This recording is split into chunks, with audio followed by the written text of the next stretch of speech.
చిన్నవాడా ఓ ఇట్రా. ఏమి ఇది కింది చేయండి, ఇది బాయ్ కాడిది. అన్ని షేర్ల పేపర్లు ఉండవిడ నీ దగ్గర పెట్టుకో. ఇప్పుడు ఏంటి నేను ఇవన్నీ నీకు తెలగాలే ఊకుండు. అక్కువతో కొడుకు 1,00,000 రూపాయలు చూడి బోడు. అతను కొడుకు చిన్న ఓడు, వాడు 50,000 ఇయ్యాల. గుర్రమోహన్ కొడుకు పెద్ద ఓడు, వాడు 20,000 ఇయ్యాల.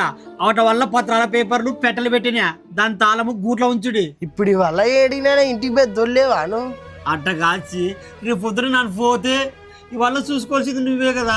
ఏ ఊకుడు పెద్ద మంచి పిల్లగానికి అంత భయపడే మాటలు చెప్తావు. ఏ నీకు తెలవిలాసి ఊకుండు. ఒరా నన్నున్నా లేకపోయినా ఇల్లు చేను బాగా చూసుకో. నువ్వు జాగ్రత్త ఉండు. మామా మా నాన్న ఏమైదులే ఉండొస్తా.